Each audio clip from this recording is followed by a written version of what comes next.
1999년 1월 19일 강원도 삼척의 한 비포장도로에서 신혼부부가 엽총에 맞아 숨진 채 발견되었습니다. 결혼한 지 채 한 달도 안 된 젊은 부부였습니다. 범인이 사용한 무기는 경찰서에서 합법적으로 반출한 12게이지 엽총이었고 범행 동기는 더욱 충격적이었습니다. 추월 과정에서 일어난 먼지, 단지 그것뿐이었습니다. 전과 6범의 흉악범은 범행 직후 살인 무기를 다시 경찰서에 맡기는 대담함을 보였고 6개월간 경찰의 추적을 피했습니다. 검거든 주범에게는 사형이 선고되었지만 25년이 지난 지금까지 집행되지 않았습니다. 오히려 그는 교도소에서 자신의 인권을 주장하고 있습니다. 반면 피해자의 어린 딸은 아버지의 얼굴도 기억하지 못한 채 평생을 살아가야 했습니다. 고작 먼지 하나가 어떻게 이토록 끔찍한 비극을 불러왔는지, 그리고 정의는 과연 무엇인지 지금부터 그 충격적인 진실을 밝혀드리겠습니다. 이야기를 시작하기 전에 무료 버튼인 구독과 좋아요 한 번씩만 눌러주시면 많은 분들이 범죄, 사기 피해를 예방하는 데 큰 도움이 됩니다. 그럼 어메이징 미스터리 지금 바로 시작합니다.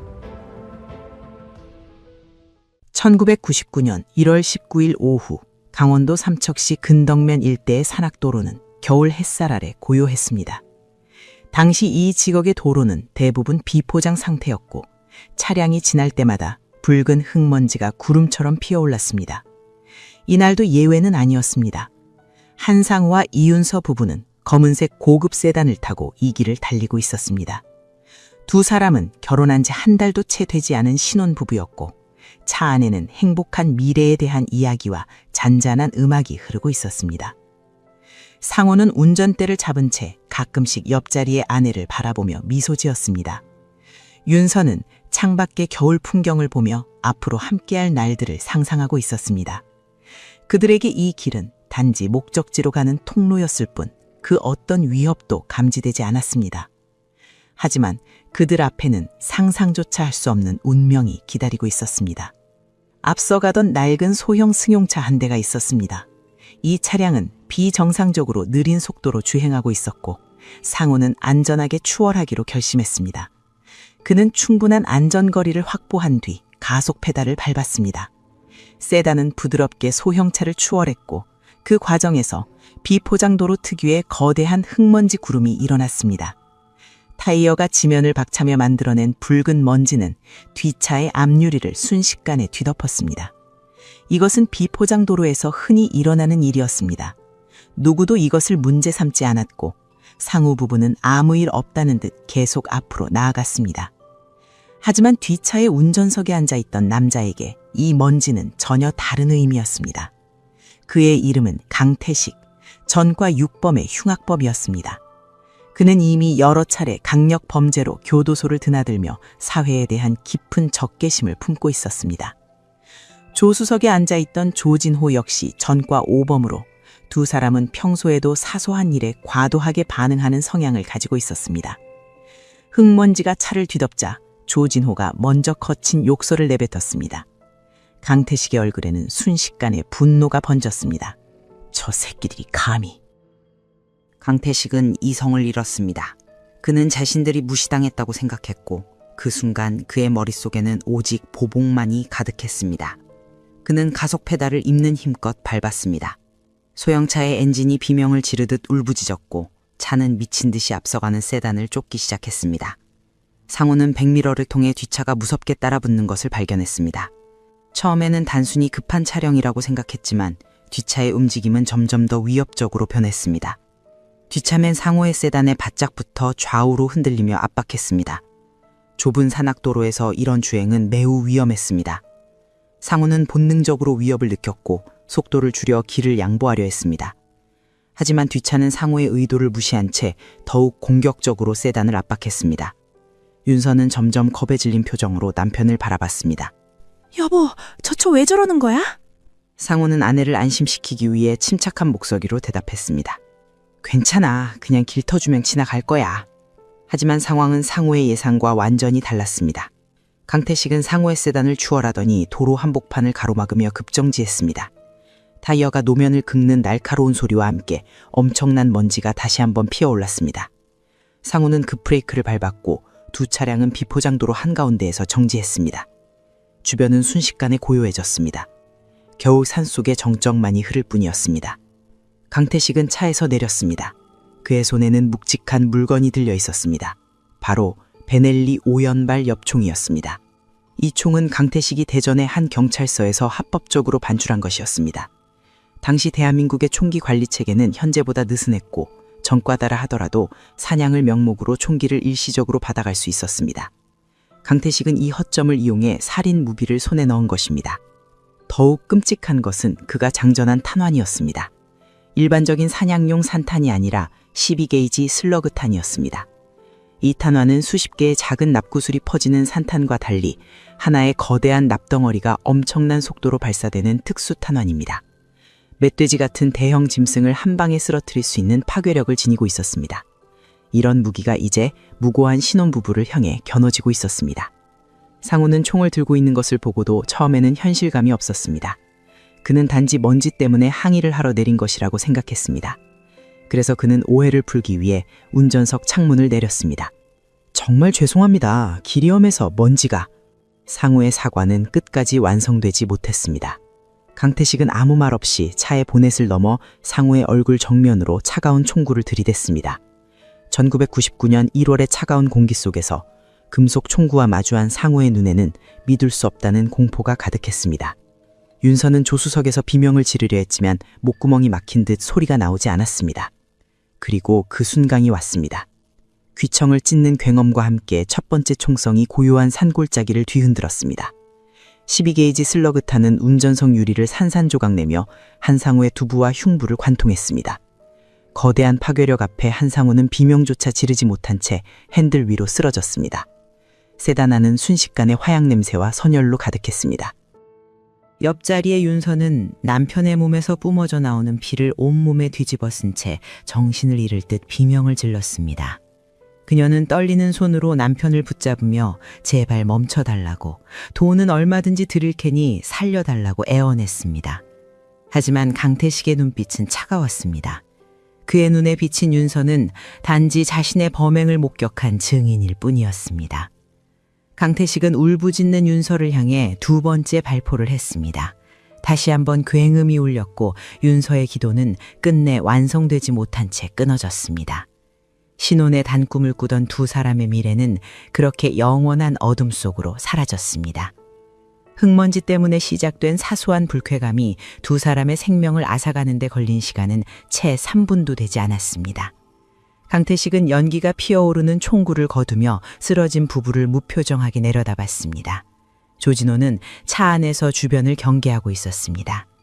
두 사람은 마치 오래전부터 계획했던 일을 실행하듯 침착했습니다. 1999년 1월 19일 강원도 삼척의 비포장 도로 위에서 한 쌍의 신혼부부가 이렇게 세상을 떠났습니다. 그들의 유일한 죄는 좁은 길에서 앞차를 추월했다는 것뿐이었습니다.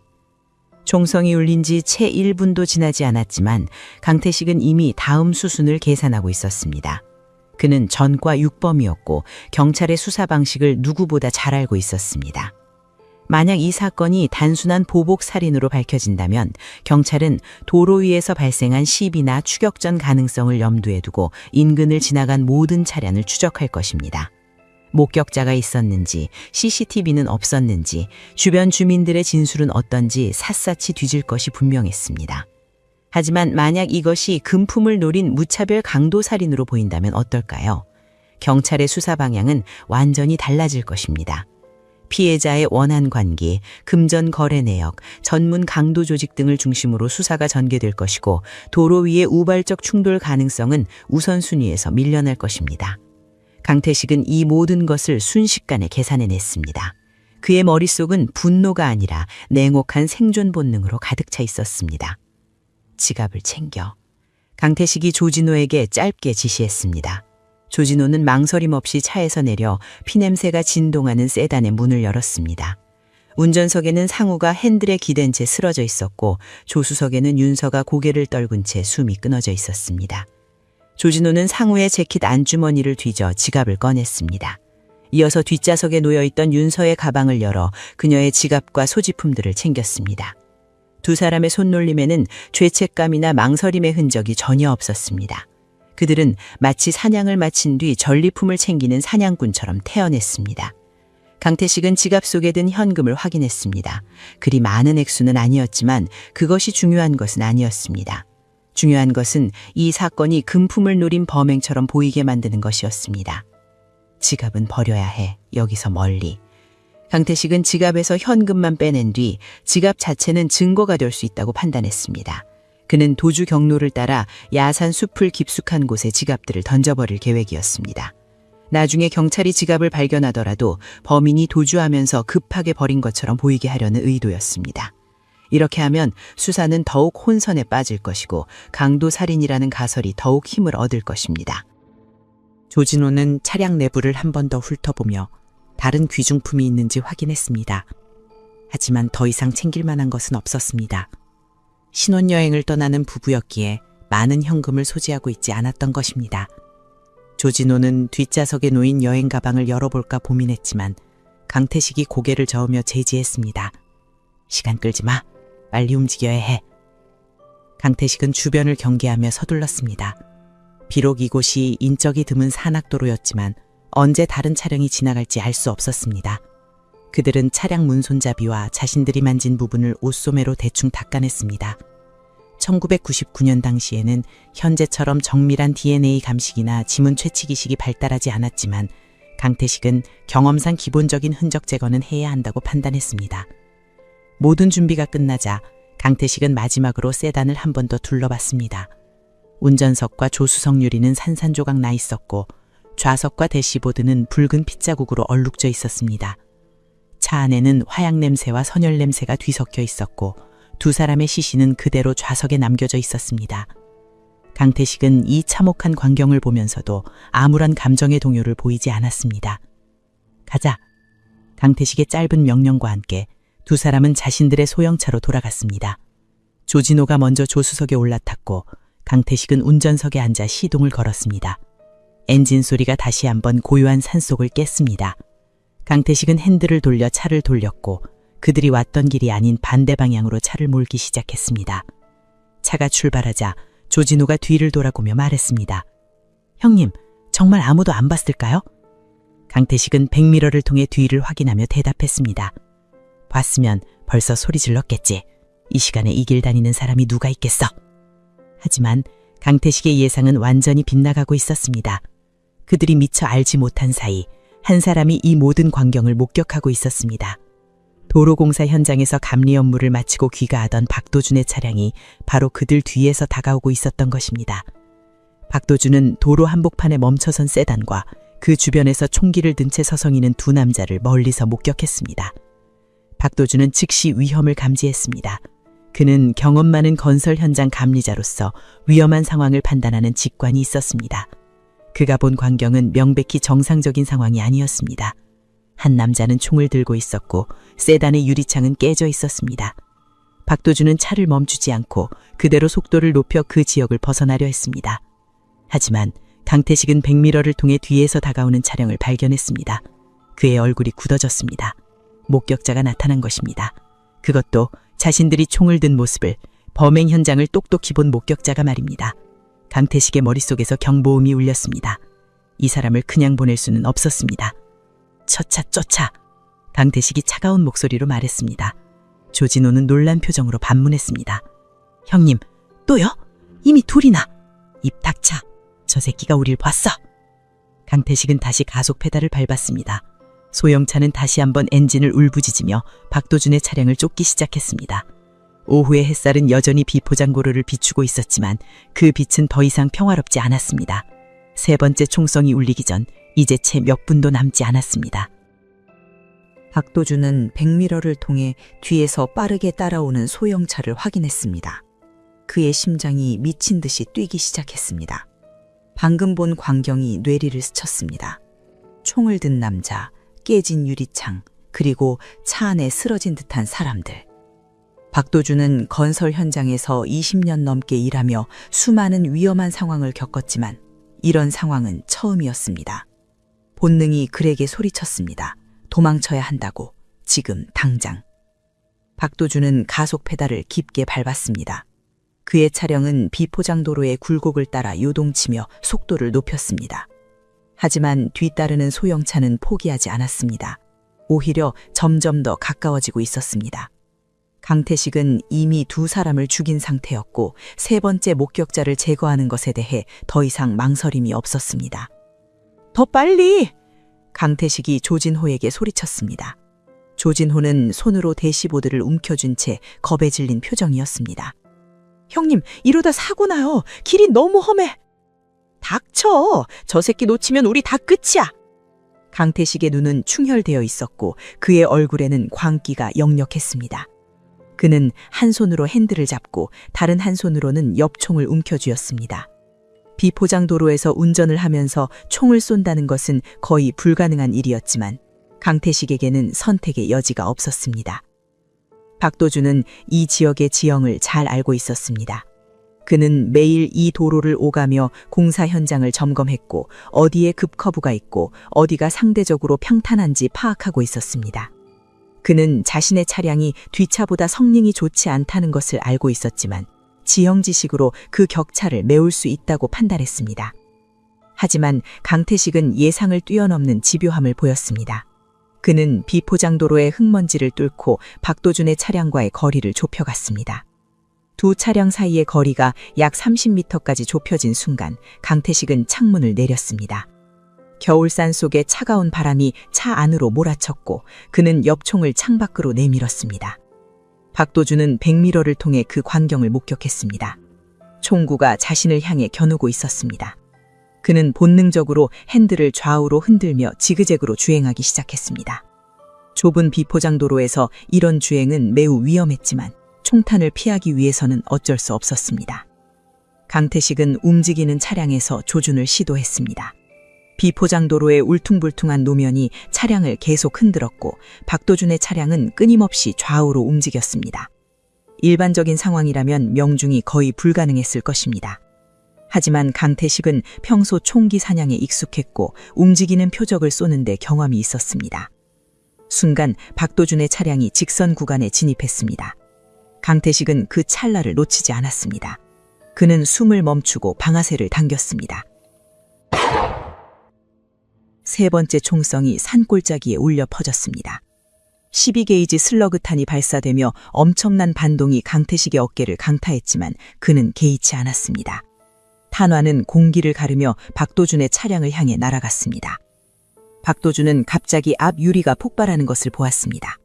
유리 파편들이 사방으로 튀었고 동시에 그의 머리에 뭔가가 강하게 충격을 가했습니다.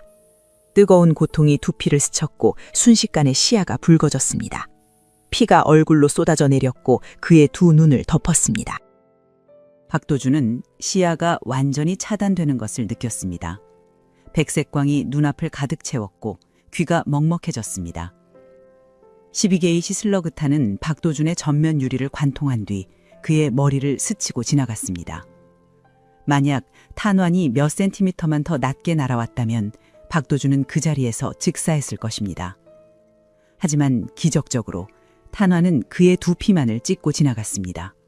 엄청난 출혈이 있었지만 치명적인 손상은 입지 않았습니다. 박도준은 두피에서 흘러내리는 피로 앞이 보이지 않는 상태에서도 핸들을 놓지 않았습니다. 그는 한 손으로 피를 닦아내며 필사적으로 운전을 계속했습니다. 제발, 제발! 박도준은 중얼거렸습니다. 그의 머릿속에는 집에서 기다리고 있을 아내와 아이들의 얼굴이 떠올랐습니다. 여기서 죽을 수는 없었습니다. 절대로. 강태식은 박도준의 차량이 비틀거리는 것을 보며 명중했다고 판단했습니다. 하지만 차량은 여전히 달리고 있었습니다. 그는 다시 한 발을 더 쏘려고 총을 재장전했습니다. 베넬리 5연발 역총에는 아직 탄환이 남아 있었습니다. 박도준은 앞이 잘 보이지 않는 상태에서도 지형에 대한 기억에 의존해 운전했습니다. 그는 이 도로를 수없이 오갔기 때문에 어디에 커브가 있고 어디가 직선인지 몸이 기억하고 있었습니다. 그는 한 손으로 계속 피를 닦아내며 다른 한 손으로는 핸들을 필사적으로 붙잡았습니다. 뒤에서 강태식이 다시 총을 켜놓습니다. 4번째 총성이 울렸습니다. 이번에는 박도준의 트렁크를 관통했습니다. 탄환은 뒷좌석을 뚫고 지나가며 좌석 소음을 흩날렸지만 박도준에게는 닿지 않았습니다. 박도준은 죽음의 공포 속에서도 포기하지 않았습니다. 그는 공사 현장 사무실이 멀지 않다는 것을 기억해냈습니다. 그곳에는 공사 인부들이 있었습니다. 사람들이 있는 곳까지만 가면 그곳까지만 버티면 살 수 있었습니다. 그는 마지막 힘을 짜내어 가속 페달을 밟았습니다. 차량은 비틀거리며 앞으로 나아갔습니다. 피로 범벅된 시야 속에서 박도준은 희미하게 앞쪽의 건물 군곽을 볼 수 있었습니다. 조금만 더 가면 됐습니다. 강태식은 박도준의 차량이 공사 현장 쪽으로 향하는 것을 보았습니다. 그는 앞쪽에 건물들이 보이고 사람들의 실루엣이 보이는 것을 확인했습니다. 그의 얼굴이 일그러졌습니다. 만약 저곳까지 가게 되면 더 이상 추격을 계속할 수 없었습니다. 너무 많은 목격자가 생기게 됩니다. 채길. 강태식은 욕설을 내뱉으며 급브레이크를 밟았습니다. 소형차가 비포장 도로에서 미끄러지며 멈춰섰습니다. 조진호는 안도의 한숨을 쉬었습니다. 형님, 그만하죠. 저기 사람들 많아요. 강태식은 이를 갈았습니다. 그는 총을 내리며 앞쪽을 노려봤습니다. 박도준의 차량은 공사 현장 사무실 앞에 급정거 있고 차에서 비틀거리며 내린 박도준은 피로 범벅된 채 사무실을 향해 달려갔습니다. 살려주세요! 살인이에요! 경찰을 불러주세요! 박도준의 절규가 공사 현장에 울려 퍼졌습니다. 인부들이 놀라 뛰쳐나왔고 피투성이가 된 박도준을 보며 경악했습니다. 한 인부가 급히 사무실로 뛰어들어가 전화기를 들었습니다. 강태식은 더 이상 추격할 수 없다는 것을 깨달았습니다.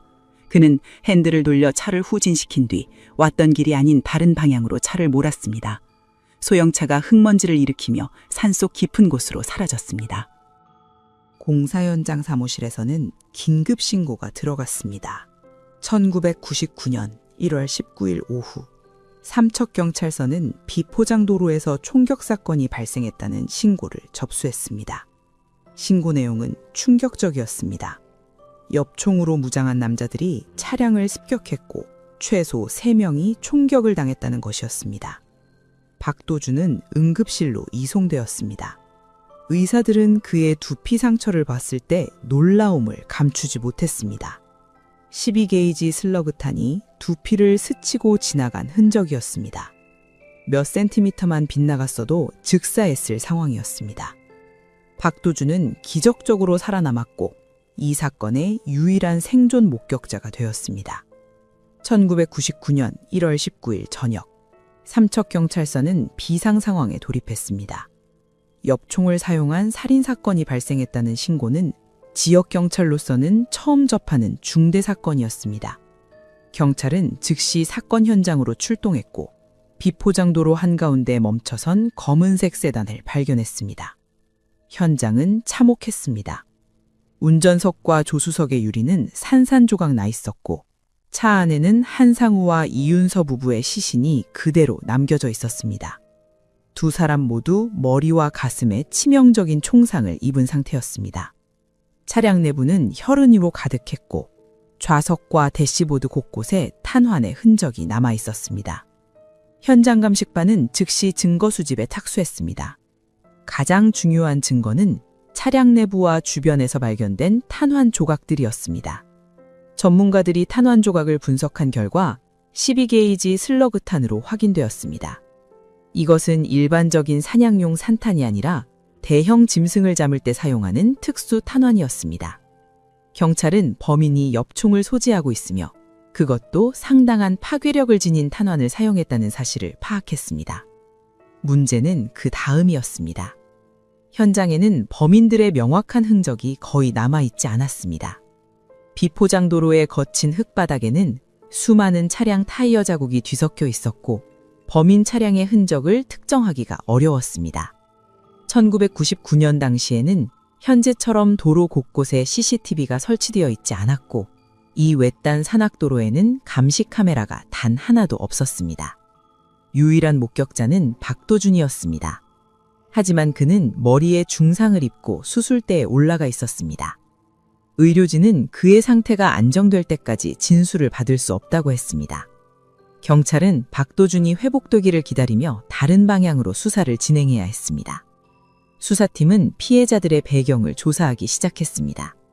한상우와 이윤서는 결혼한 지 한 달도 안 된 신혼부부였습니다. 두 사람 모두 평범한 직장인이었습니다. 특별한 원한 관계나 금전 문제는 발견되지 않았습니다. 그들은 단지 여행을 떠났다가 이런 끔찍한 일을 당한 것이었습니다. 현장에서 피해자들의 지갑이 발견되지 않은 것도 수사를 복잡하게 만들었습니다. 경찰은 이것이 강도살인일 가능성을 염두에 두고 수사를 확대했습니다.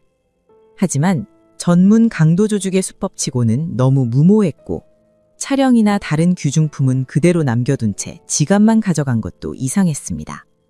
한편 전국의 엽총 소지자 명단이 수사팀에 전달되었습니다.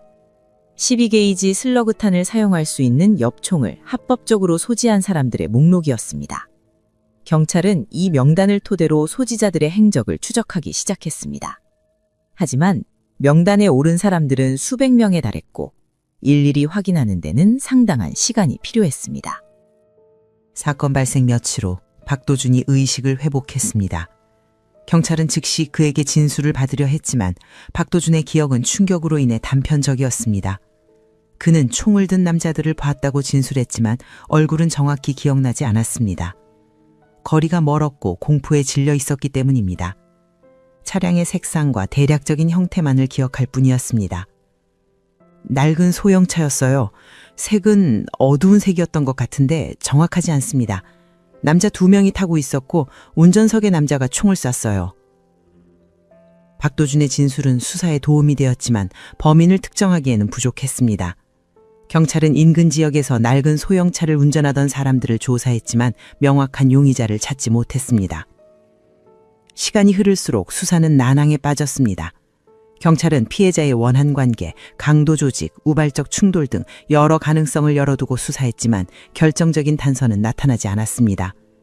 사건은 미궁에 빠지는 듯 보였습니다. 그리고 사건 발생 한 달여 후인 1999년 2월 말 놀라운 일이 벌어졌습니다. 강태식은 대전의 한 경찰서를 방문했습니다. 그는 자신이 1월에 사냥을 위해 반출했던 베넬리 엽총을 다시 영치하겠다며 경찰서에 나타난 것입니다. 담당 경찰관은 강태식을 알고 있었습니다. 그는 이전에도 사냥 시즌마다 총기를 반출하고 반납하던 단골 고객이었습니다.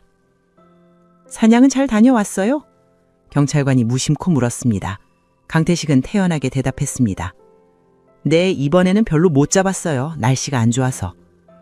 경찰관은 총기를 확인한 뒤 보관대장에 기록했습니다.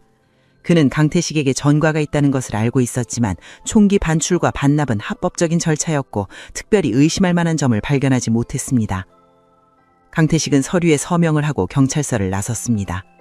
그가 막 제출한 엽총은 바로 한 달 전 삼척에서 2 사람의 목숨을 앗아간 살인 무기였습니다. 하지만 아무도 그것을 알지 못했습니다. 당시 총기 관리 시스템은 실시간 전산망으로 연결되어 있지 않았고 각 경찰서는 독립적으로 총기를 관리하고 있었습니다. 대전경찰서는 삼척에서 발생한 엽총 살인 사건과 자신들이 보관 중인 총기를 연결시킬 방법이 없었습니다. 강태식은 자신의 계획이 완벽하게 작동했다고 확신했습니다. 살인 무기를 가장 안전한 장소, 즉 경찰서 안에 숨긴 것입니다. 경찰이 전무의 엽총 소유자를 조사하더라도 이미 총기를 반납한 자신은 의심 대상에서 제외될 것이라고 계산했습니다. 그리고 그의 계산은 적중했습니다. 삼척경찰서의 수사팀은 엽총 소유자 명단을 확인하며 수사를 이어갔지만 강태식의 이름은 우선순위에 밀려났습니다. 그는 이미 총기를 경찰서에 반납한 상태였고 사건 당일 삼척 지역에 있었다는 명확한 증거도 없었기 때문입니다. 한편 피해자 가족들은 깊은 슬픔에 빠져 있었습니다. 한상우와 이윤서의 부모들은 자식들의 갑작스러운 죽음을 받아들일 수 없었습니다. 더욱 가슴 아픈 것은 2 사람이 남긴 어린 딸들이었습니다. 결혼 전 상우에게는 전 결혼해서 낳은 어린 딸이 있었고 이 아이는 이제 아버지를 잃고 홀로 남겨졌습니다. 아이들은 아빠가 왜 돌아오지 않는지 이해하지 못한 채 매일 밤 울음을 터뜨렸습니다. 장례식장은 슬픔으로 가득했습니다. 신혼의 행복을 꿈꾸던 2 사람이 차가운 관 속에 누워 있었습니다. 조문객들은 고작 흙먼지 때문에 이런 참극이 벌어졌다는 사실을 믿을 수 없어 했습니다. 유가족들은 경찰에게 범인을 꼭 잡아달라고 애원했지만 수사는 여전히 진전이 없었습니다. 1999년 2월 3월이 지나가며 사건은 점점 사람들의 기억에서 멀어지는 듯했습니다. 언론의 관심도 시들해졌고 새로운 사건들이 뉴스를 채웠습니다. 하지만 유가족들의 고통은 전혀 줄어들지 않았습니다. 그들은 매일 범인이 잡히기를 기도했고 경찰서에 전화를 걸어 수사 진행 상황을 물었습니다. 경찰도 포기하지 않았습니다. 수사팀은 미세한 단서라도 놓치지 않으려 노력했습니다. 하지만 시간이 지날수록 사건 해결의 가능성은 점점 희박해지는 듯 보였습니다. 범인은 완전히 자취를 감췄고 새로운 증거는 나타나지 않았습니다. 강태식과 조진호는 각자의 일상으로 돌아갔습니다. 그들에게 삼척의 그 오후는 이미 지나간 일이었습니다. 강태식은 가끔 술자리에서 자신의 무용담을 흘렸지만 대부분의 사람들은 그것을 허풍으로 치부했습니다. 누가 감히 사람을 죽이고도 이렇게 태어날 수 있겠습니까? 하지만 범인들의 오만함은 결국 그들의 발목을 잡게 됩니다. 입조심을 하지 못한 그들의 말실수가 곧 정의의 그물망에 걸리게 될 것이었습니다. 하지만 그때까지는 아직 몇 달이 더 남아 있었습니다. 1999년 봄이 지나고 여름이 왔습니다. 사건 발생 6개월이 흐르는 동안 삼척경찰서의 수사팀은 수백 건의 제보를 검토했고 수십 명의 용의자를 조사했지만 결정적인 단서를 찾지 못했습니다. 사건은 점차 미제 사건으로 남을 위기에 처했습니다. 하지만 경찰은 포기하지 않았습니다. 수사팀장은 정보원 네트워크를 가동했습니다. 전과자들의 동태를 파악하는 정보원들에게 엽총 관련 정보가 있으면 즉시 보고하라는 지시를 내렸습니다. 특히 술자리에서 총기 사용에 대해 자랑하거나 삼척 지역과 관련된 이야기를 하는 사람이 있으면 주목하라고 했습니다. 강태식과 조진호는 자신들이 완벽한 범죄를 저질렀다고 믿었습니다. 시간이 지나면서 그들의 경계심은 점점 느슨해졌습니다. 특히 강태식은 자신의 과거 범죄 경력을 자랑스럽게 여기는 성향이 있었고 술만 마시면 입이 가벼워졌습니다. 1999년 6월 어느 날 밤 강태식은 아는 사람들과 술자리를 가졌습니다. 술이 몇 잔 돌아가자 그는 평소처럼 자신의 무용담을 늘어놓기 시작했습니다. 교도소에서의 일화, 경찰을 속인 이야기, 그리고 자신이 얼마나 대담한 사람인지를 과시했습니다. 내가 올해 초에 삼척에서 한 건 했는데 강태식이 술잔을 대며 말을 꺼냈습니다. 주변 사람들은 또 시작이라는 표정으로 그를 바라보았습니다. 대부분은 그의 허풍으로 치부했지만 한 사람이 귀를 기울이고 있었습니다. 먼지 좀 날렸다고 쏴버렸지. 고급차 타고 다니는 놈들이 우릴 무시하더라고. 강태식의 말은 점점 구체적이 되었습니다. 조진호는 옆에서 형륜의 입을 막으려 했지만 이미 취한 강태식은 멈추지 않았습니다. 경찰들, 병신들이지. 총은 이미 경찰서에 넣어뒀는데 뭘 찾겠어. 술자리에 있던 한 사람이 이 대화를 기억했습니다. 처음에는 그냥 술주정으로 생각했지만 며칠 후 우연히 뉴스에서 삼척 엽총 살인 사건에 대한 보도를 보게 되었습니다. 순간 그날 밤 강태식의 말이 떠올랐습니다. 삼척, 총, 경찰서에 넣어뒀다는 말들이 너무나 구체적이었습니다. 이 사람은 경찰정보원으로 활동하던 인물이었습니다.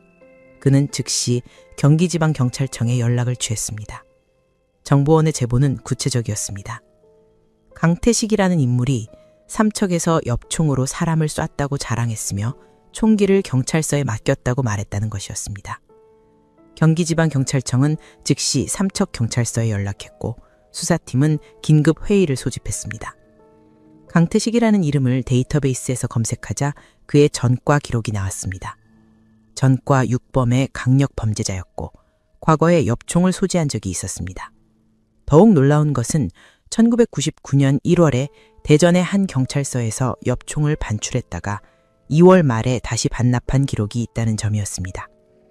수사팀은 즉시 대전경찰서에 연락하여 강태식이 반납한 총기를 긴급 압수했습니다. 탄도 전문가들이 총기를 분석한 결과 이 총에서 발사된 탄환과 삼척 현장에서 발견된 탄환 조각이 일치할 가능성이 높다는 결론이 나왔습니다. 경찰은 강태식과 조진호의 소재 파악에 나섰습니다. 정보원들을 총동원하여 그들의 행적을 추적했습니다. 며칠간의 추적 끝에 1999년 7월 두 사람이 경기도 수원시 팔달구 인계동의 한 호텔에 머물고 있다는 정보를 입수했습니다. 경찰은 신중하게 체포작전을 계획했습니다. 강태식은 흉악범이었고 과거에도 경찰에 폭력적으로 저항한 전력이 있었습니다. 게다가 총기를 다루는 데 익숙한 인물이었기 때문에 체포 과정에서 무슨 일이 벌어질지 예측할 수 없었습니다. 1999년 7월 중순의 어느 날 새벽, 체포작전이 시작되었습니다. 특공대원들이 방탄복을 착용하고 권총을 장전한 채 호텔을 보유했습니다. 호텔 관리계에게 협조를 구해 강태식과 조진호가 묵고 있는 객실 번호를 확인했습니다. 새벽 5시, 복도는 조용했습니다. 특공대원들은 소리 없이 객실 문 앞에 집결했습니다. 팀장이 손으로 카운트다운을 시작했습니다. 3, 2, 1, 쾅. 문이 발로 차이며 열렸고 특공대원들이 일제히 객실 안으로 진입했습니다. 경찰이다! 움직이지 마! 침대에서 자고 있던 강태식과 조진호는 갑작스러운 상황에 당황했습니다. 눈을 뜨자마자 여러 명의 경찰관들이 총을 겨누고 있었습니다. 강태식은 순간적으로 저항을 생각했지만 자신을 겨누고 있는 총구들을 보고는 손을 들 수밖에 없었습니다. 강태식, 조진호, 너희를 살인 혐의로 긴급 체포한다. 수갑이 채워지는 소리가 객실에 울렸습니다. 강태식의 얼굴은 창백해졌습니다. 자신의 완벽한 계획이 무너지는 순간이었습니다. 그는 어떻게 발각되었는지 이해할 수 없었습니다. 무슨 소리야? 나 아무것도 안 했어! 강태식이 발악했지만 경찰은 이미 모든 증거를 확보한 상태였습니다. 조진호는 이미 포기한 듯 고개를 떨구고 있었습니다. 경찰은 두 사람을 호텔 밖으로 연행했습니다. 새벽 공기는 차가웠고 호텔 입구에는 경찰차들이 대기하고 있었습니다.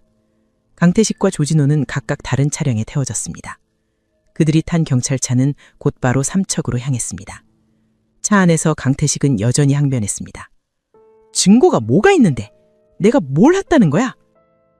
하지만 동행한 형사는 차갑게 대답했습니다. 네 입이 증거를 만들었어. 술자리에서 자랑하던 게 기억나지? 그 순간 강태식의 얼굴에서 혈기가 빠졌습니다. 자신의 입 때문에 걸렸다는 것을 깨달은 것입니다. 완벽한 범죄를 저질렀다고 자만했지만 결국 자신의 오만함이 스스로를 파멸로 이끌었습니다. 삼척 경찰서에 도착한 두 사람은 즉시 조사실로 들어갔습니다. 수사팀은 6개월간 준비한 증거들을 하나씩 제시했습니다. 탄도 분석 결과, 박도준의 목격 진술, 그리고 정보원의 제보 내용까지. 조진호가 무너졌습니다. 형님이 다 한 거예요. 저는 그냥 옆에 있었을 뿐이에요. 강태식은 조진호를 노려봤지만 이미 상황은 끝난 것이나 다름없었습니다.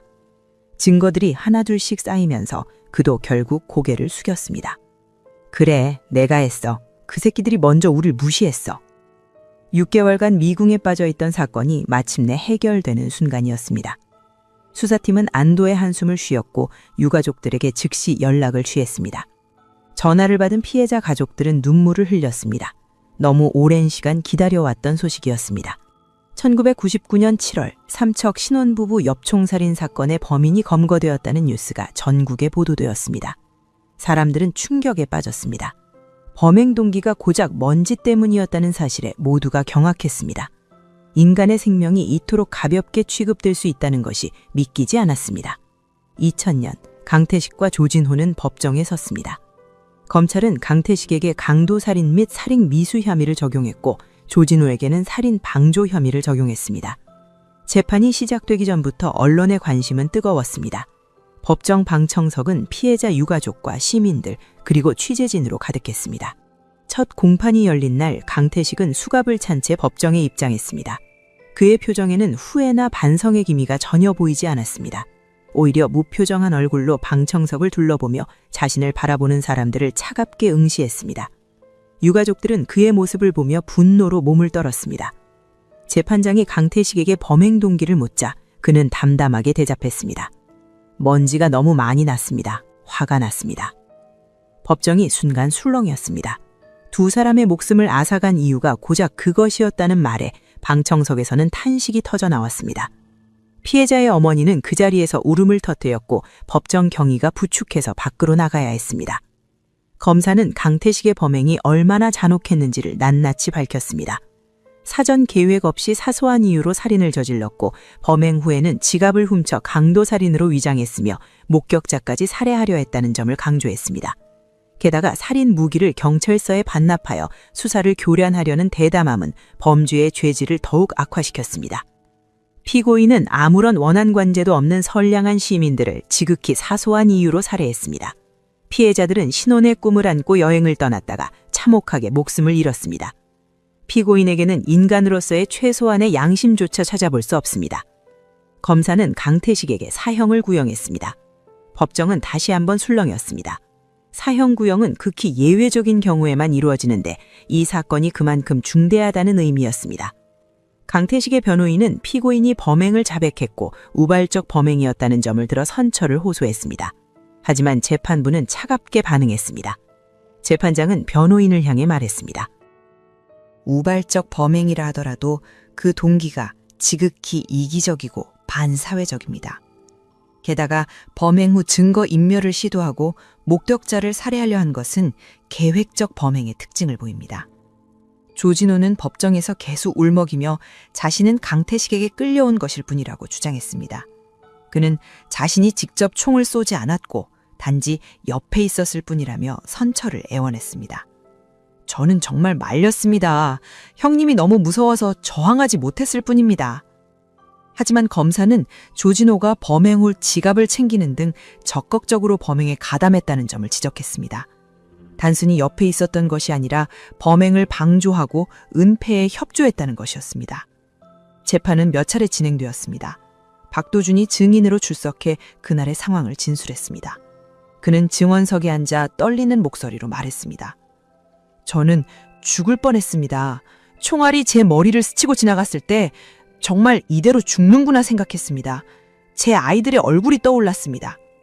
박도준의 증언을 들으며 방청석에 많은 사람들이 눈물을 흘렸습니다. 그는 기적적으로 살아남았지만 피해 부부는 그런 기적을 누리지 못했습니다. 피해자 유가족도 법정에서 의견을 진술했습니다. 한상우의 어머니는 떨리는 목소리로 말했습니다. 제 아들은 착한 아이였습니다. 누구에게나 친절했고 새 출발을 앞두고 있었습니다. 그런 아이가 길을 가다가 이런 일을 당했습니다. 고작 먼지 때문에 말입니다. 저는 이해할 수 없습니다. 어떻게 사람의 생명을 이렇게 가볍게 여길 수 있습니까? 이윤서의 아버지도 비통한 목소리로 호소했습니다. 제 딸은 이제 막 결혼해서 행복한 미래를 꿈꾸고 있었습니다. 그 꿈이 한순간에 산산조각 났습니다. 저희 가족은 평생 이 아픔을 안고 살아야 합니다. 부디 엄정한 판결을 내려주십시오. 재판부는 신중하게 사건을 검토했습니다. 범행의 동기, 수법, 그리고 범행 후의 행동 모두를 종합적으로 고려했습니다. 몇 달간의 심리 끝에 마침내 선고 공판날이 왔습니다. 2000년 하반기 법정은 다시 한번 사람들로 가득 찼습니다. 재판장이 판결문을 읽기 시작했습니다. 피고인 강태식은 지극히 사소한 이유로 아무런 원한 관계도 없는 피해자들을 살해했습니다. 범행의 동기는 극도로 이기적이며 수법은 잔인하고 대담했습니다. 범행 후에도 반성의 기미가 보이지 않으며 오히려 증거를 인멸하고 수사를 방해했습니다. 이러한 점을 종합하여 피고인 강태식에게 사형을 선고합니다. 법정이 다시 술렁였습니다. 사형 선고는 극히 드문 일이었고 이 사건의 심각성을 다시 한번 확인시켜주는 판결이었습니다. 강태식은 판결을 듣고도 무표정한 얼굴을 유지했습니다. 그의 눈에는 여전히 후회의 빛이 보이지 않았습니다. 조진호에 대한 판결도 이어졌습니다. 피고인 조진호는 직접 살인을 저지르지는 않았으나 범행 현장에 동행하여 방조했고 범행 후 증거 인멸에 협조했습니다. 다만 주도적 역할이 아니었다는 점을 고려하여 징역 5년을 선고합니다. 유가족들은 조진호의 형량을 듣고 분노했습니다. 5년이라는 시간은 그들이 평생 짊어져야 할 고통에 비하면 터무니없이 짧았습니다. 한상우의 아버지는 방청석에서 일어나 소리쳤습니다. 고작 5년입니까? 우리 아이는 평생 돌아오지 못하는데. 법정 경위가 그를 진정시켰지만 유가족들의 상실감과 분노는 쉽게 가라앉지 않았습니다. 형사재판이 끝난 후 유가족들은 민사소송을 제기했습니다. 강태식에게 손해배상을 청구한 것입니다. 법원은 강태식에게 2억 원의 손해배상 책임을 인정했습니다. 하지만 이것은 서류상의 승리에 불과했습니다. 강태식은 자신에게 재산이 전혀 없다고 주장했습니다. 그는 배상금을 한 푼도 지급하지 않았고 앞으로도 지급할 의사가 없다는 것을 분명히 했습니다. 국가의 범죄 피해자 지원 제도가 미비했던 당시 유가족들은 경제적 보상을 받지 못한 채 슬픔만 안고 살아가야 했습니다. 조진호는 징역 5년을 선고받고 교도소에 수감되었습니다. 그는 모범수로 복역하며 형기를 단축받았고 2005년 만기 출소했습니다. 출소 당시 그는 30대 중반의 나이였고 다시 사회로 복귀할 수 있었습니다. 하지만 피해자 유가족들에게는 어떠한 사과나 배상도 하지 않았습니다. 한편 강태식은 사형수로서 교도소에 수감되었습니다. 대한민국에서 사형 집행은 1997년 이후 중단된 상태였고 강태식의 사형도 집행되지 않았습니다. 그는 교도소에서 매일 3끼 식사를 제공받으며 국가의 보호 아래 생명을 유지했습니다. 피해자의 어린 딸들은 부모를 잃은 상처를 안고 성장해야 했습니다. 경제적 어려움과 정서적 상실감 속에서 그들은 힘겹게 하루하루를 버텼습니다. 가해자는 교도소에서 보호받고 있었지만 피해자의 가족들은 아무런 지원 없이 고통스러운 현실과 싸워야 했습니다. 세월은 흘러 2022년이 되었습니다. 사건 발생 23년이 지난 시점이었습니다. 한상우와 이은서가 살아있었다면 40대 중반의 나이가 되었을 것이고 그들의 딸들은 이미 성인이 되어 있었습니다. 하지만 그들의 부모는 1999년 그 겨울날 영원히 시간이 멈춰버렸습니다. 강태식은 여전히 교도소에 수감되어 있었습니다. 23년간 사형 집행은 이루어지지 않았고 그는 국가의 보호 아래 생명을 유지하고 있었습니다. 교도소 안에서 그는 천주교로 개종했고 모범수로 생활하며 다른 재소자들에게 종교적 가르침을 주는 역할까지 맡고 있었습니다. 2022년 어느 날 놀라운 소식이 전해졌습니다. 강태식이 사형제도 위헌 헌법소원의 보조 참가인으로 참여한 것입니다. 그는 법률 대리인을 통해 헌법재판소에 의견서를 제출했습니다. 의견서의 내용은 충격적이었습니다. 사형제도는 국가가 인간의 생명을 박탈하는 야만적인 형벌입니다. 문화국가, 법치국가를 표방하는 대한민국에서 이러한 제도가 존속하는 것은 부끄러운 일입니다. 저는 오랜 교도소 생활을 통해 진정으로 반성하고 있으며 종교를 통해 새로운 사람으로 거듭났습니다. 사형은 교화의 가능성을 완전히 차단하는 비인간적 형벌입니다. 이 소식이 언론에 보도되자 사회는 다시 한번 술렁거렸습니다. 특히 피해자 유가족들은 분노를 감추지 못했습니다. 한상우의 동생이 언론과의 인터뷰에서 울먹이며 말했습니다. 형은 생명권조차 박탈당했습니다. 고작 먼지 때문입니다.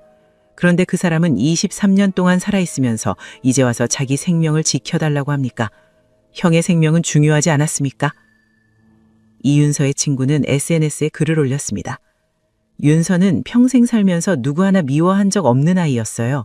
그런 아이가 이렇게 끔찍하게 세상을 떠났는데 가해자는 지금 인권을 이야기하고 있어요. 이게 정의인가요? 강태식의 주장은 계속되었습니다. 그는 자신이 종교를 통해 완전히 변화했으며 교도소에서 다른 수용자들에게 긍정적인 영향을 주고 있다고 강조했습니다. 또한 자신에게 배상 능력이 없어 피해자에게 경제적 보상을 하지 못하는 것을 안타깝게 생각한다고 덧붙였습니다. 하지만 실제로 그는 단 한 번도 피해자 유가족에게 직접 사과하거나 접촉을 시도한 적이 없었습니다. 2억 원의 배상금 판결에 대해서도 재산이 없다는 입장만 고수하며 어떠한 이행 의지도 보이지 않았습니다. 교도소 안에서 종교 활동을 한다고 하지만 정작 자신이 저지른 범죄의 피해자들에게는 어떠한 책임도 지지 않으려 했습니다.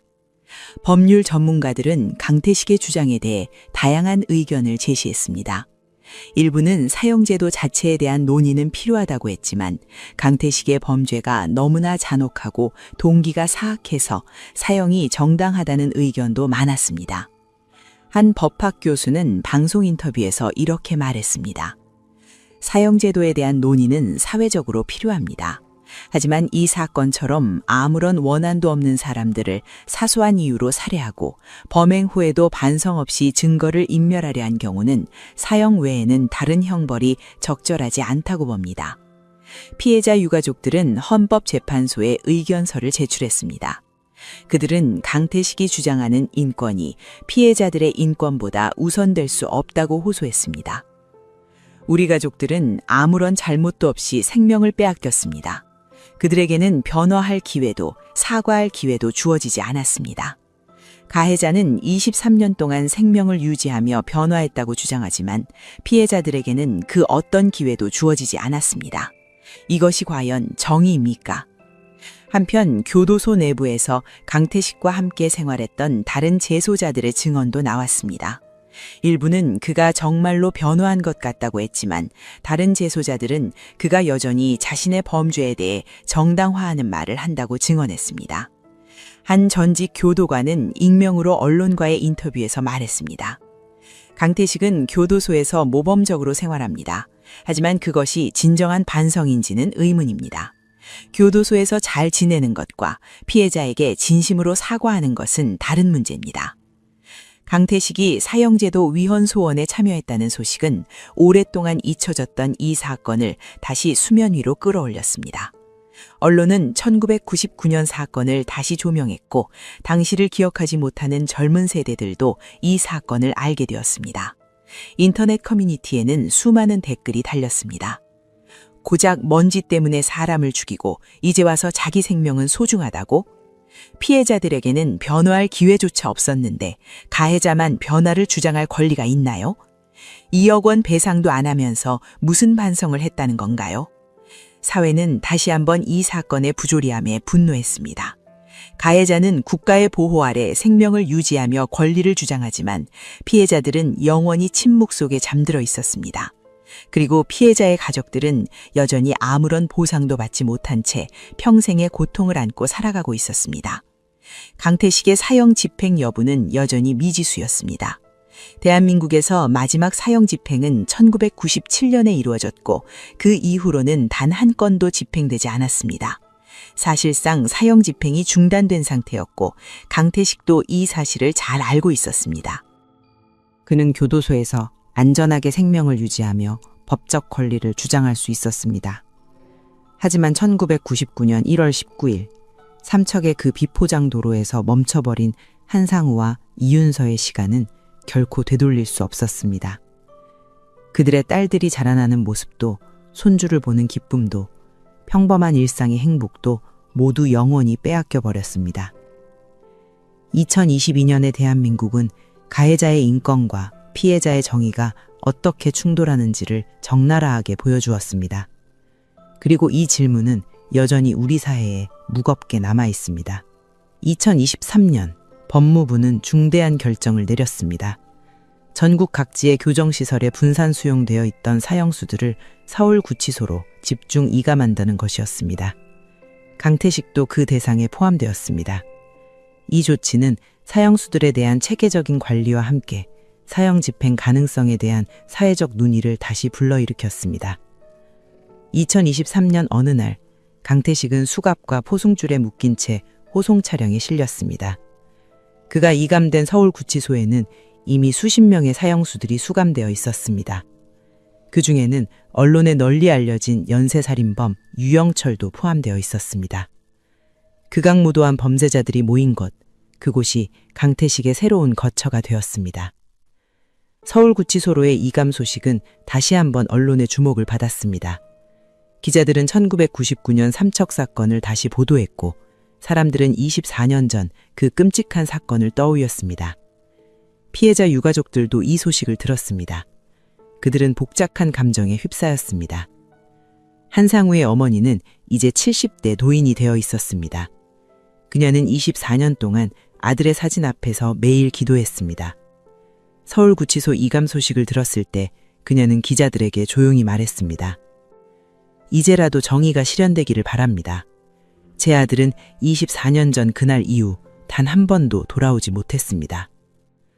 하지만 법무부는 이감이 곧 사형 집행을 의미하는 것은 아니라고 밝혔습니다. 단지 관리의 효율성을 위한 조치일 뿐이라는 것이었습니다. 유가족들의 기대는 다시 한번 좌절되었습니다.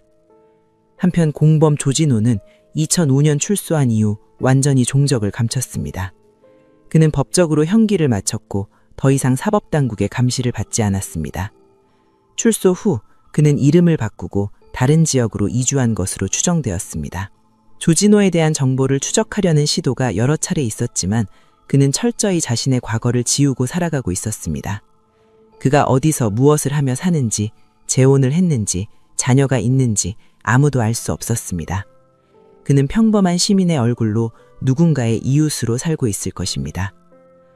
피해자 유가족들은 조진호가 자유롭게 살아가고 있다는 사실에 분노했습니다. 그는 5년의 형기를 마친 뒤 아무런 제약 없이 사회로 돌아갔습니다.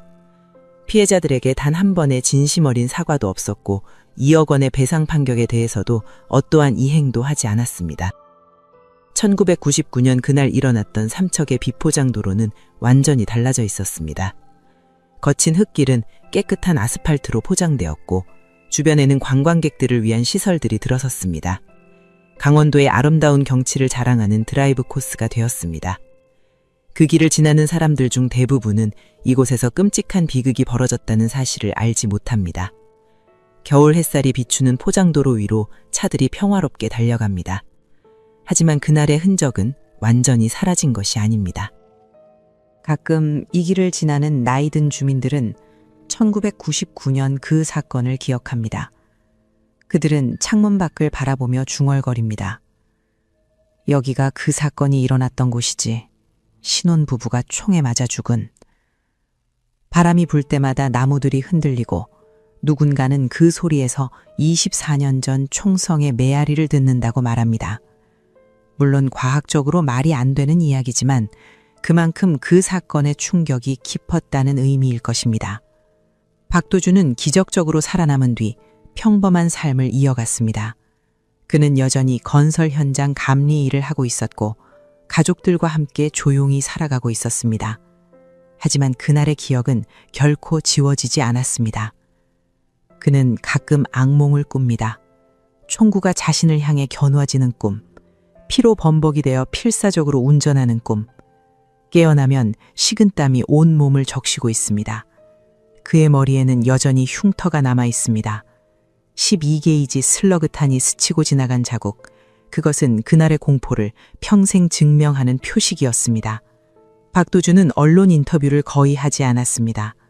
단 한 번 사건 20주년을 맞아 지역신문과의 인터뷰에서 그는 조용히 말했습니다. 저는 운이 좋았습니다. 몇 센티미터만 빗나갔어도 저도 그날 죽었을 겁니다. 하지만 신혼부부는 그런 행운이 없었습니다. 그들을 생각하면 지금도 가슴이 아픕니다. 한상우와 이윤서의 딸들은 이제 20대 중반이 되었습니다. 그들은 아버지의 얼굴을 기억하지 못합니다. 너무 어렸을 때 헤어졌기 때문입니다. 단지 사진 속의 아버지만 알 뿐입니다. 그들은 조부모의 손에서 자랐고 경제적으로나 정서적으로 힘든 시간을 보냈습니다. 딸들은 성인이 된 후 아버지가 어떻게 세상을 떠났는지를 정확히 알게 되었습니다. 그들은 분노했고 슬퍼했고 무력감을 느꼈습니다. 가해자는 여전히 살아있고 심지어 자신의 권리를 주장하고 있었지만 자신들의 아버지는 영원히 돌아올 수 없었습니다. 그들은 매년 아버지의 기일이 되면 삼척을 찾습니다. 그곳에 아버지의 묘가 있기 때문입니다. 묘 앞에 서면 그들은 눈물을 흘립니다. 만나보지도 못한 아버지에 대한 그리움, 그리고 이렇게 억울하게 세상을 떠나야 했던 아버지에 대한 슬픔. 2023년 현재 이 사건은 대한민국 사법 역사에서 여러 가지 의미를 남겼습니다. 첫째, 총기 관리의 중요성을 일깨웠습니다. 사건 이후 전과자의 총기 소지에 대한 규제가 강화되었고 총기 반출 및 반납 절차가 더욱 엄격해졌습니다. 둘째, 사형제도에 대한 논쟁을 불러일으켰습니다. 강태식 같은 극악무도한 범죄자에게도 사형을 집행하지 않는 것이 과연 정의인가에 대한 사회적 논의가 계속되었습니다. 셋째, 범죄 피해자 지원 제도의 필요성을 강조했습니다. 사건 당시에는 피해자 가족에 대한 국가 지원이 거의 없었지만 이후 범죄 피해자 보호법이 강화되었고 피해자 가족에 대한 경제적 심리적 지원 제도가 마련되었습니다. 하지만 가장 중요한 것은 이 사건이 우리에게 던지는 근본적인 질문입니다. 인간의 생명은 과연 무엇인가? 사소한 분노가 살인으로 이어질 때 우리 사회는 무엇을 잃는가? 그리고 정의란 무엇인가? 서울구치소의 한 독방에서 강태식은 여전히 살아 숨쉬고 있습니다. 그는 매일 세끼 식사를 제공받고 운동 시간을 가지며 종교 활동을 합니다. 그의 생명은 법의 보호 아래 유지되고 있습니다. 하지만 삼척의 묘지에는 한상우와 이윤서가 나란히 잠들어 있습니다. 그들의 시간은 1999년 1월 19일에 영원히 멈췄습니다. 그들에게는 변화할 기회도, 변명할 기회도, 미래를 꿈꿀 기회도 주어지지 않았습니다. 1999년 1월 19일, 삼척의 비포장도로에서 일어난 먼지는 불과 몇 초 만에 가라앉았을 것입니다. 바람이 불고 공기가 순환하면서 붉은 흙먼지는 다시 땅으로 내려앉았습니다. 하지만 그 짧은 순간의 먼지가 촉발한 비극은 25년이 지난 지금까지도 가라앉지 않고 있습니다. 심리학자들은 이 사건을 분석하며 간헐적 폭발성 장애나 반사회적 성격 장애를 언급합니다. 강태식이 사소한 자극에 극단적으로 반응한 것은 그의 정신적 문제와 관련이 있다는 것입니다. 하지만 그러한 진단이 피해자들에게 무슨 의미가 있을까요? 의학적 진단이 죽은 이들을 되살릴 수는 없습니다. 오히려 이 사건이 우리에게 던지는 진짜 질문은 다른 곳에 있습니다. 우리 사회는 왜 강태식 같은 인물을 제대로 관리하지 못했는가? 전과 육범의 흉악범이 어떻게 합법적으로 살인 무기를 손에 넣을 수 있었는가? 그리고 그가 범죄를 저지른 뒤에도 왜 6개월이나 자유롭게 돌아다닐 수 있었는가? 1999년 당시 총기 관리 시스템의 허점은 명백했습니다. 각 경찰서가 독립적으로 총기를 관리했고 실시간 정보 공유 체계가 없었습니다. 전과자의 총기 소지에 대한 심사도 형식적이었습니다. 강태식은 이러한 시스템의 허점을 정확히 파악하고 이용했습니다. 하지만 시스템의 문제만으로 이 사건을 설명할 수는 없습니다. 더 근본적인 문제는 인간 내면에 존재하는 폭력성과 타인의 생명을 대수롭지 않게 여기는 태도입니다. 강태식에게 한상우와 이윤서는 인간이 아니라 단지 자신을 무시한 대상에 불과했습니다. 한상우가 만약 그날 추월하지 않았다면 어땠을까요? 이런 가정은 의미가 없습니다. 왜냐하면 강태식 같은 사람은 언젠가 어떤 형태로든 폭력을 휘둘렀을 것이기 때문입니다. 그날 한상우가 아니었다면 다른 누군가가 희생자가 되었을 것입니다. 문제는 추월이 아니라 강태식의 본질이었습니다. 이윤서는 결혼식을 올린 지 채 한 달도 되지 않았습니다. 그녀는 아마도 미래에 대한 수많은 꿈을 꾸고 있었을 것입니다. 아이를 낳고 가정을 꾸리고 남편과 함께 나이 들어가는 평범하지만 소중한 꿈들. 그 모든 것이 한순간에 사라졌습니다. 한상우는 어린 딸을 두고 있었습니다. 그는 아마도 딸이 자라나는 모습을 보는 것을 기대했을 것입니다. 딸의 졸업식에 참석하고 딸이 사회인이 되는 모습을 보고 언젠가 손주를 안아보는 것을 꿈꿨을 것입니다. 하지만 그의 딸은 아버지의 얼굴조차 제대로 기억하지 못합니다. 강태식이 범행 당시 느꼈던 분노는 얼마나 컸을까요? 그것이 정말 두 사람의 목숨을 앗아갈 만큼 큰 것이었을까요? 우리는 일상에서 수없이 많은 불쾌함을 경험합니다. 누군가가 새치기를 하고 누군가가 무례하게 굴고 누군가가 우리를 무시하는 것처럼 느껴질 때가 있습니다. 하지만 대부분의 사람들은 그러한 순간에 깊은 숨을 쉬고 참고 넘어갑니다. 왜냐하면 그것이 문명사회에서 함께 살아가는 방법이라는 것을 알기 때문입니다. 강태식은 그러한 최소한의 자제력조차 갖추지 못했습니다. 아니, 갖추지 못한 것이 아니라 갖추려는 의지가 없었습니다. 박도준은 그날 기적적으로 살아남았습니다. 하지만 그는 평생 그날의 악몽을 안고 살아갑니다. 총구가 자신을 향할 때의 공포, 머리를 스치고 지나간 탄환의 충격, 피로 범벅이 되어 필사적으로 온전하던 그 순간들. 그는 살아남았지만 완전히 살아있는 것은 아닙니다.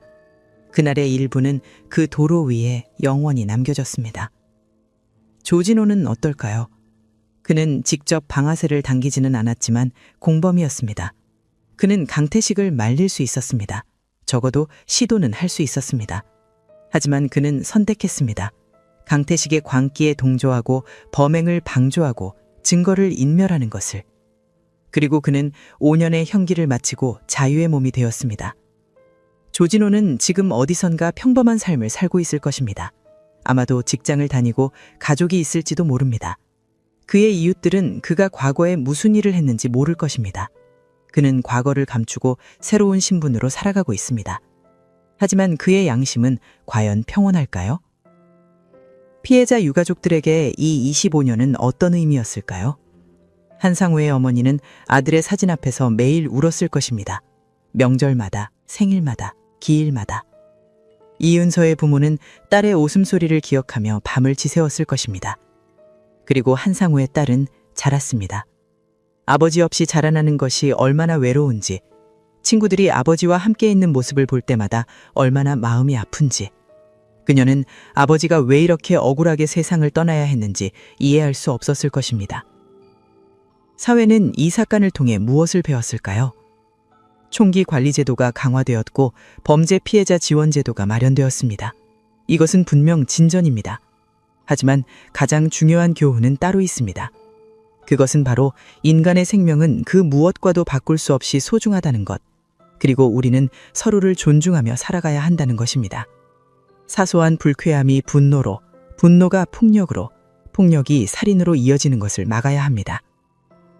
그는 올해로 60대 중반의 나이가 되었습니다. 사형 선고를 받은 지 24년이 지났지만 집행은 이루어지지 않았습니다. 대한민국은 사실상 사형 집행을 중단한 상태이며 강태식을 포함한 수십 명의 사형수들이 교도소에서 생명을 유지하고 있습니다. 강태식은 교도소 안에서 하루하루를 보냅니다. 아침에 기상하고 배식을 받고 제한된 운동 시간을 가지며 독방에서 대부분의 시간을 보냅니다. 그는 여전히 종교 활동을 하고 있으며 교도관들에게는 모범적인 수감자로 알려져 있습니다. 하지만 2억 원화 배상금은 단 한 푼도 이행하지 않았고 피해자 유가족에게 직접적인 사과를 한 적도 없습니다. 조진호는 2005년 출소 이후 완전히 자취를 감췄습니다. 그는 이제 40대 후반의 나이가 되었을 것입니다. 어디선가 새로운 이름으로 새로운 삶을 살고 있을 것입니다. 그의 과거를 아는 사람은 거의 없을 것이고 그는 평범한 시민으로 위장하며 살아가고 있을 것입니다. 법적으로 그는 형기를 마쳤고 더 이상 어떠한 제약도 받지 않습니다. 한상우와 이윤서의 유가족들은 여전히 고통 속에 살아가고 있습니다. 한상우의 어머니는 이제 70대 후반이 되었고 건강이 좋지 않습니다. 그녀는 아들의 묘를 자주 찾지 못하게 되었지만 여전히 매일 아들의 사진 앞에서 기도합니다. 이윤서의 부모님도 비슷한 나이가 되었고 딸을 잃은 슬픔은 세월이 지나도 줄어들지 않았습니다. 한상우의 딸은 이제 20대 중반이 되었습니다. 그녀는 아버지의 얼굴을 기억하지 못하지만 사진 속 아버지의 미소를 보며 자랐습니다. 그녀는 대학을 졸업하고 사회인이 되었습니다. 하지만 인생의 중요한 순간마다 아버지의 부재를 느낍니다. 졸업식 날, 성인식 날, 취업이 결정된 날, 친구들이 아버지와 기쁨을 나누는 모습을 볼 때마다 그녀의 가슴은 아픕니다. 박도준은 여전히 건설 현장 감리 일을 하며 살아가고 있습니다. 그는 60대가 되었고 머리에는 여전히 그날의 흉터가 남아 있습니다. 그는 자신이 살아남은 것에 대해 감사하면서도 때때로 죄책감을 느낍니다. 왜 자신만 살아남았는가? 신혼부부는 왜 죽어야 했는가? 그는 그 질문에 대한 답을 찾지 못했습니다. 삼척의 그 도로는 이제 완전히 다른 모습입니다. 비포장 도로는 깨끗한 아스팔트로 포장되었고 주변에는 새로운 건물들이 들어섰습니다. 관광객들이 아름다운 경치를 감상하며 이 길을 지나갑니다. 그들은 25년 전 이곳에서 무슨 일이 있었는지 모릅니다. 이 사건이 남긴 가장 큰 비극은 바로 그 허무함입니다.